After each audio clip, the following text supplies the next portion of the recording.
नमस्कार, जेके अपडेट में आप सभी का स्वागत है। मैं हूं साक्षी सबरवाल। इस समय डीडीसी चुनावों को लेकर जम्मू कश्मीर की राजनीति पूरी तरह से गरमाई हुई है।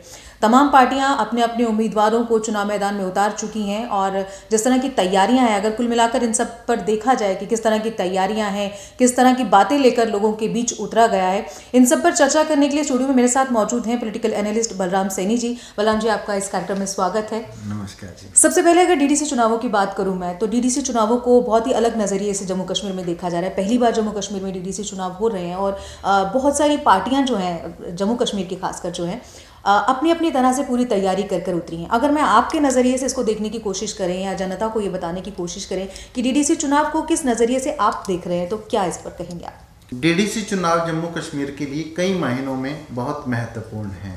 पहली बात तो ये कि धारा 370 जो स्पेशल स्टेटस जम्मू कश्मीर की को मिला हुआ था, उसके बाद ये पहले चुनाव हैं धारा 370 और 35 से ख़त्म होने के बाद, जिनमें जम्मू कश्मीर की जनता जो है वो पार्टिसिपेट कर रही है। तो उस दृष्टिकोण से देखें तो हमें लगता है, अगर हम तुलनात्मक अध्ययन करें विभिन्न पार्टियां जो चुनाव मैदान में उतरी हुई हैं, तो विपक्षी पार्टियों के मुकाबले भाजपा इन चुनाव में ज़्यादा जील, ज़्यादा उत्साह, ज़्यादा गंभीरता के साथ चुनाव में उतरी हुई नजर आती है। यहाँ पे बलराम जी आपको रोकूंगी। एक जिस तरह से जो पूरा समीकरण अगर देखें तो भाजपा वर्सेस जो अदर रीजनल पार्टीज कह लें, जिसमें कांग्रेस भी है, एनसी है, पीडीपी है, ये तमाम पार्टियां, तो कहीं पर ऐसा लगता है कि कंपटीशन जो है वो बीजेपी वर्सेस अनदर पार्टीज जो है, किस नजरिए से इसे आप देख रहे हैं? बिल्कुल सही कहा आपने कि ये चुनाव by chance BJP versus all हो गया है। बिल्कुल। और ये बीजेपी को सूट करता है। बीजेपी ने, मतलब जैसे मैं पहले बता रहा था कि इतनी गंभीरता से इस चुनाव को लिया है, और ये दूसरी पार्टियों को बीजेपी से सीखना चाहिए कि बीजेपी जो लोकतंत्र की प्राथमिक इकाई पंचायत से लेके और जो सर्वोच्च चुनाव लोकसभा का होता है, उसको इतनी मतलब उसके साथ पूरे उत्साह के साथ और पूरी गंभीरता के साथ बूथ लेवल तक रणनीति अपनी बना के, बूथ मैनेजमेंट से लेके और ऊपर की जो मैनेजमेंट तक सब बहुत एकदम सेट करके फिर चुनाव लड़ती है। तो ये इन चुनावों में भी हमें देखने को मिल रहा है। देखो, आप अगर स्टार प्रचारकों की बात करें जी, तो केंद्रीय मंत्री तक सब यहाँ पे हैं। फिर जो चुनाव लड़ने वालों की बात करें तो एक्स मिनिस्टर्स तक, एक्स एमएलएस तक इन चुनावों में मैदान में उतरे हुए हैं। यहाँ पे बलराम जी आपको बीच में रोक रही हूँ। अगर नंबर देने की बात है, आप हर पार्टी की अगर तैयारी को अगर अलग अलग तरह से देखें, किस पार्टी को किस हिसाब से नंबर देंगे तैयारी के दम पर, अगर सिर्फ तैयारियों को देखें तो? डेफिनेटली भाजपा बहुत आगे है नंबर गेम में। हम नहीं उस मतलब तैयारी को लेकर जिस तरह से तैयारियां अपने तो अपने स्तर पर की गई भाजपा काफी आगे निकली हुई है, क्योंकि चाहे मुद्दों की बात हो, इमोशनल कार्ड खेले जा रहे हैं, जो नेशनलिस्ट जो है वो मुद्दा बनाया जा रहा है, गुपकार को लेकर, गुपकार अलायंस को लेकर, गुपकार गैंग, लोगों के बार बार गुपकार गैंग कह के, मतलब एक किस्म से खास तौर पे जम्मू प्रोविंस के लोगों को ये समझाने की कोशिश की जा रही है कि मतलब हम हैं तो आप सुरक्षित हैं, अगर वो आ गए तो क्या हो जाएगा, मतलब उस ढंग से। दूसरा जो है, अभी जिस तरह की लिस्टें आ रही हैं रोशनी स्कैम को लेकर, तो उनमें जो नाम आ रहे हैं, तो मतलब एक तो था आपका नेशनलिज्म का मुद्दा, बिल्कुल, कि भी हम हैं तो आप नेशनलिस्ट हैं, जो है हमारे साथ आइए, आप सुरक्षित हैं। दूसरा आ गया कि भ्रष्टाचार का मुद्दा, कि जी वो लैंड स्कैम, ये वो जो है दूसरों को ये कह देना कि वो मतलब इन स्कैम्स में इन्वॉल्व हैं। फिर जो असली मुद्दे, मतलब जो लोगों से डायरेक्टली जुड़े हुए हैं, वो मुद्दे कहीं ना कहीं पीछे छूट गए हैं। बिल्कुल, यानी इमोशनल मुद्दे जो है वो खुलकर सामने आ चुके हैं। यहाँ पर एक बात और, जो एक सवाल आम जनता के मन में भी है कि कुछ पार्टियां जिन्होंने पंचायत इलेक्शंस का बायकॉट किया, उसके बाद बीडीसी इलेक्शंस का बायकॉट किया, लेकिन डीडीसी चुनावों का बायकॉट नहीं किया, या किस वजह से नहीं किया, जानना चाहूंगी कि आखिर ऐसा क्यों? कुछ पार्टीज ने जब उन चुनावों का बायकॉट किया तो इनका क्यों नहीं कर पाई?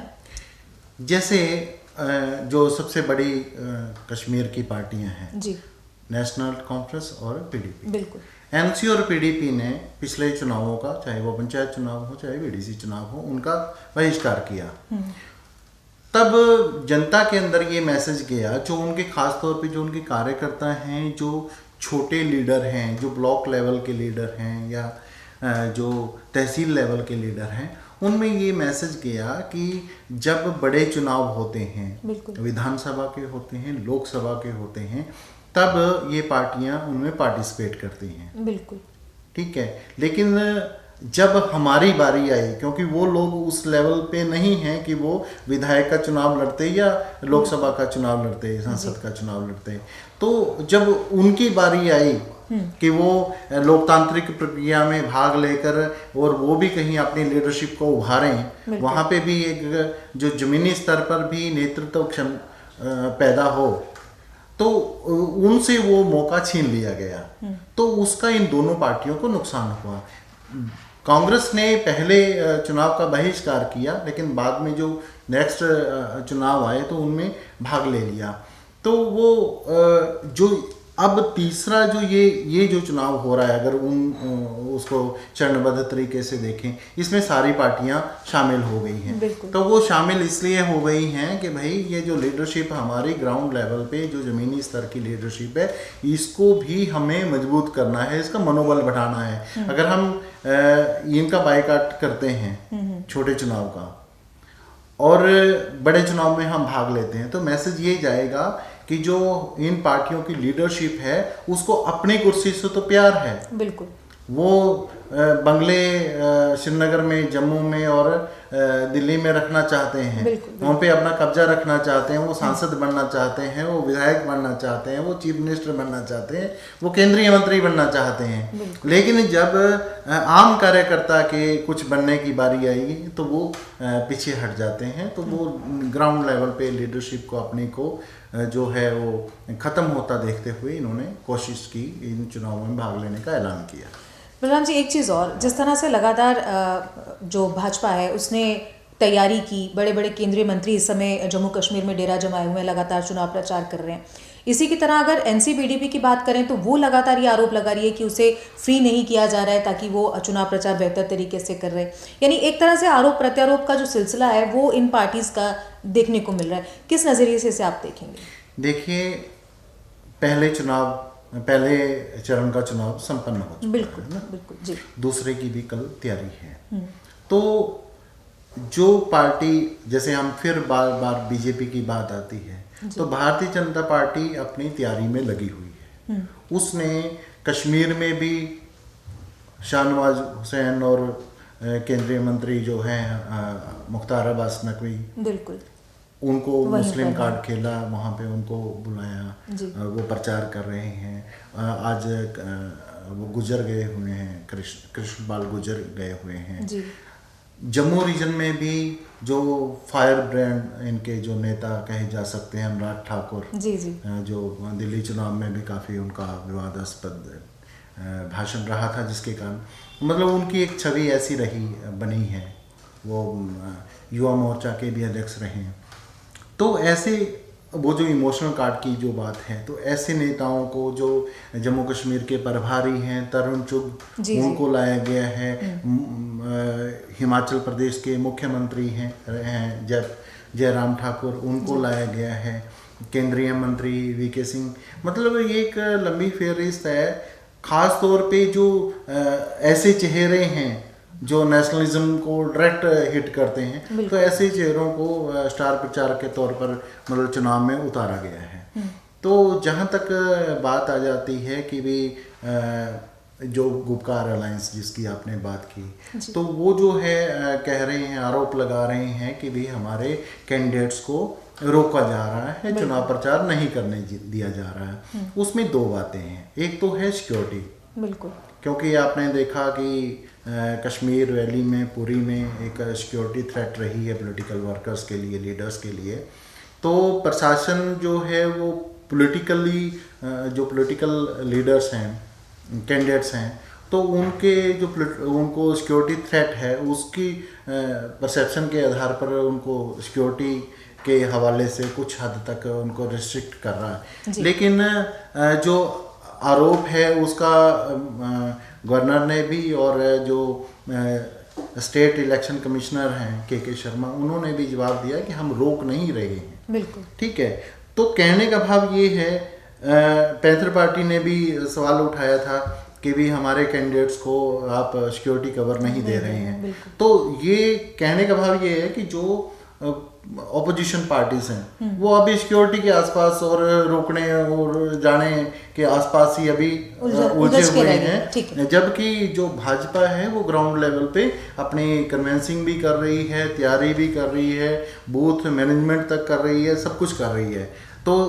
उस आप अगर दोनों को कंपेयर करेंगे तो आपको लगेगा कि ये लोग कितने पीछे हैं। यहाँ पर एक बात और है, जिस तरह से हम तमाम तरह की चीज़ों को देख रहे हैं, कहीं ना कहीं जम्मू कश्मीर में भाजपा के अगेंस्ट भी इस समय लहर जो है लोगों में देखी जा रही है। लोग किसी हद तक नाखुश भी हैं, कहीं पर टोल प्लाजा की बात है, कहीं पर 2G को लेकर बात चल रही है। लेकिन अगर विपक्षी पार्टियों को देखें तो उनके पास इस समय ये बेहतर समय है इस चीज़ को भुनाने का, लेकिन कहीं ना कहीं वो चीज़ भी लैक होती दिख रही है।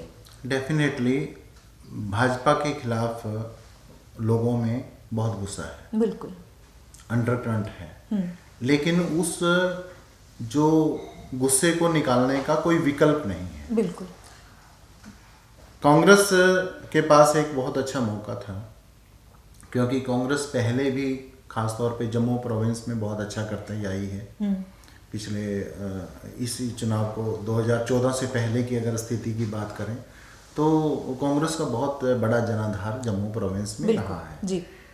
कश्मीर में जो है, हालांकि अगर देखें तो कांग्रेस तीसरे चौथे नंबर की पार्टी बन के रह गई है, लेकिन जो कांग्रेस लीडरशिप है वो कहीं ना कहीं कंफ्यूजन की स्थिति में है। बिल्कुल वो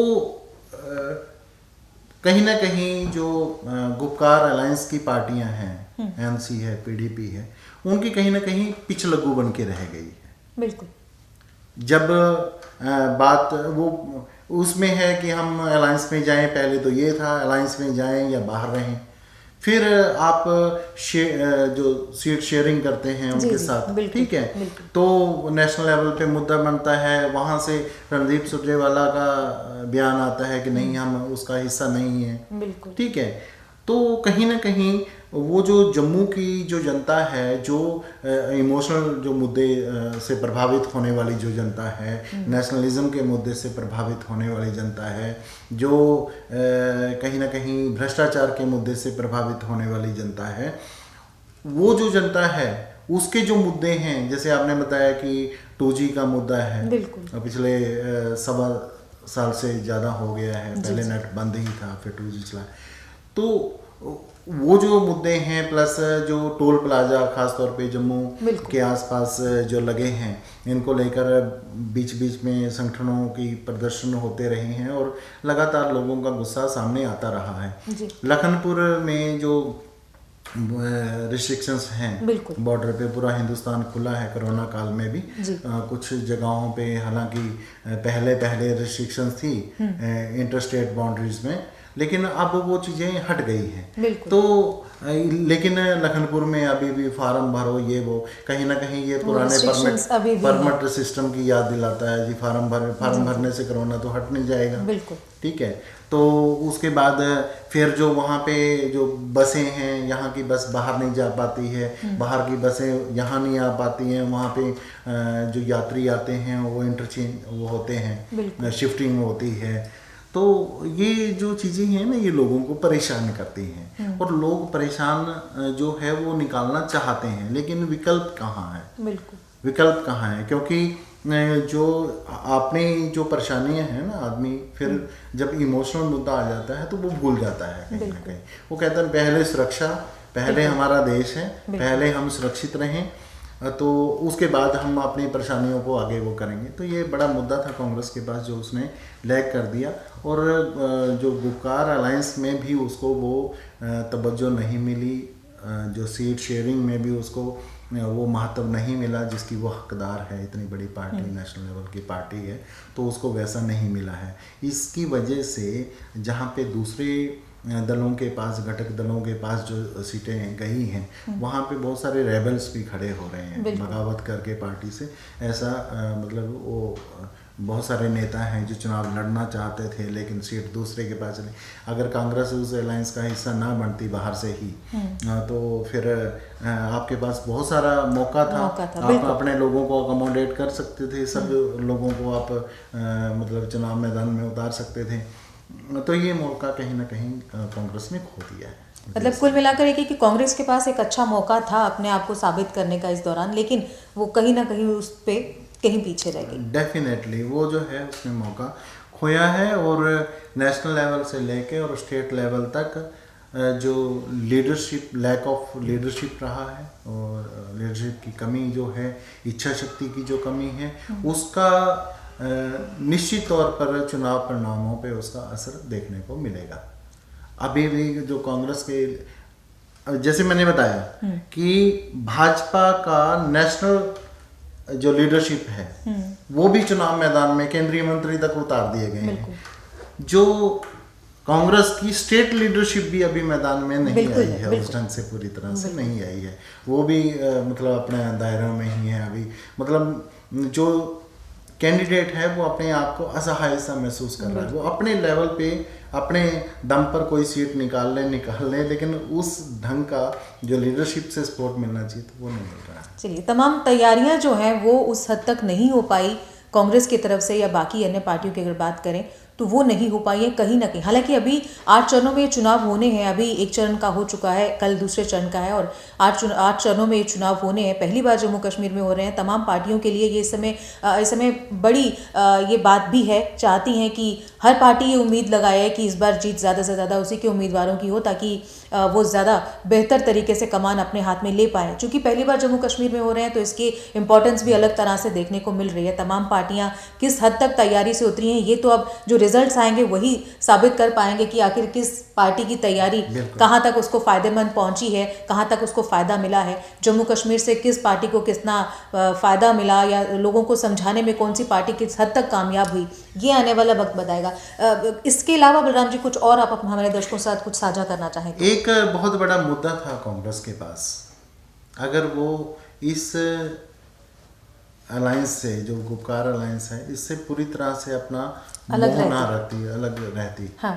और इसको भी टारगेट पे रखती तो स्थिति शायद कुछ और देखने को मिलती। तो वो कारगिल का भी मुद्दा उठा सकती थी। कारगिल में भाजपा जो है वो एनसी को समर्थन दे रही है। बिल्कुल बिल्कुल। अगर वो पूरी तरह से खुल के सामने आ जाते तो एक विकल्प और लोगों के पास होता है, तीसरा और हो सकता है कि कुछ छोटी पार्टियां और कांग्रेस के साथ आ जाती तो एक तीसरा विकल्प लोगों के पास होता है। एक तरफ भाजपा थी, एक तरफ गुपकार अलायंस था, तो तीसरा कांग्रेस का अलायंस हो जाता और कांग्रेस खुल के खेल खेलती।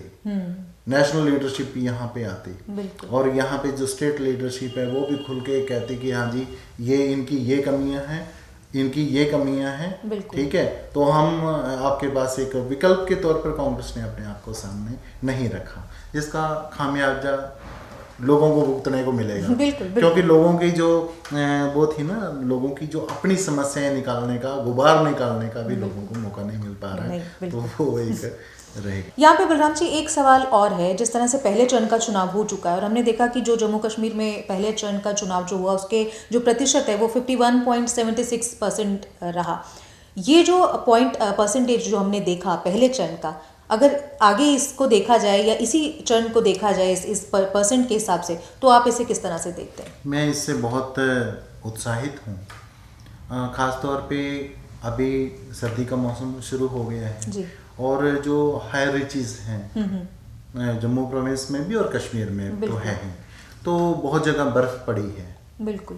तो मैंने देखा बारामूला में बर्फ में किस तरह से महिलाएं, बुजुर्ग और वो निकल के वोट के लिए सामने आए हैं। मुझे थोड़ा सा जो परेशान किया वो पुलवामा की परसेंटेज ने किया, जो हमें 51.76% दिख रहा है। अगर पुलवामा में इम्प्रूव होता तो ये परसेंटेज और अच्छी होती। वहाँ पे सिर्फ 6.7% लोग बाहर आए।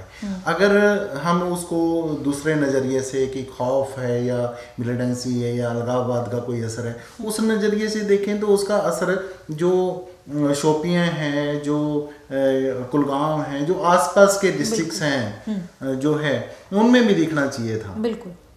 हाँ, जो बड़गाम है, या अगर हम साउथ कश्मीर की भी बात करें तो अनंतनाग है, कुलगाम है, शोपियां हैं, तो इन पे भी दिखना चाहिए था। बिल्कुल। तो अच्छा, ये कनेक्टिंग है मिडल कश्मीर से, तो जो उधर के मिडल कश्मीर के डिस्ट्रिक्ट्स हैं उनके ऊपर भी दिखना चाहिए था, लेकिन वहाँ पे ये असर नहीं दिखा है।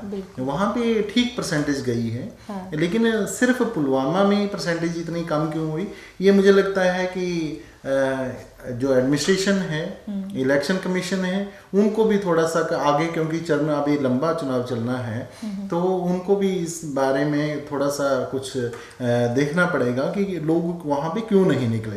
क्योंकि अगर ये खौफ की बात होती तो फिर दूसरी जगह पे भी इसका असर दिखना चाहिए था, क्योंकि शोपियां भी काफ़ी प्रभावित रहा है। तो अगर ये है, कोई और कारण है क्या है, ये ज़मीनी स्तर पर अगर देखेंगे, एडमिनिस्ट्रेशन देखेगी कि लोग क्यों नहीं निकल पाए, उनको फैसिलिटेट करें, तो हो सकता है कि अगले चरण में वहाँ से भी लोग बाहर निकलें और हमें ये जो अभी 51.76% जो हमें ये दिख रहा है मतदान का, तो ये आंकड़ा बहुत आगे बढ़ेगा। जो पिछले चुनाव हुए हैं, जो पंचायत के चुनाव हुए थे, वहाँ पे हमने देखा कि कश्मीर में भी बहुत लोग बाहर निकले थे। बिल्कुल। 85% से ऊपर का गया था, 86%। तो मतलब ये बढ़ सकता है। मुझे लगता है, मैं बड़ा होपफुल हूँ, बड़ा मुझे उम्मीद है कि अगले चुनाव में ये आंकड़ा बढ़ेगा, ये इतना कम नहीं रहेगा। चलिए, कुल मिलाकर ये कह सकते हैं कि ये अभी जब चुनावों के नतीजे आएंगे तब सब क्लियर हो पाएगा कि आखिर क्या है। लेकिन फिलहाल जो हमारी कोशिश थी कि किस नज़रिए से इसे डीडीसी चुनावों को देखना चाहिए, लोगों की आम राय क्या थी, किस तरह की जो पूरी तैयारी थी वो की गई थी, और लोगों की जो चीज़ें हैं वो कहाँ तक जाकर पहुंची हैं, किस नज़रिए से इसे देखा जाना चाहिए या देखा जा रहा है, उस तमाम चीज़ों को हमने इस कार्यक्रम में लाने की कोशिश की। बलराम जी ने अपने नज़रिए को रखा सामने कि किस तरह से इन पूरे चुनावों को देखना चाहिए। तो बलराम जी, इस कार्यक्रम में आने के लिए आपका स्वागत। आपने अपनी बेबाक राय जो है वो रखी, किस तरह से पार्टियों ने कहाँ तक अपने आप को साबित करने की कोशिश या कवायद जो है वो की। फिलहाल इस कार्यक्रम को यहीं विराम देते हुए दीजिए इजाजत। नमस्कार, धन्यवाद। जीके अपडेट रहे हमारे साथ। अगर आप ये वीडियो YouTube पर देख रहे हैं तो हमारे YouTube चैनल को सब्सक्राइब करें और बेल आइकन को क्लिक करें। अगर आप ये वीडियो Facebook पर देख रहे हैं तो हमारा Facebook पेज लाइक जरूर करें। For advertisement, please contact 705-109-1811.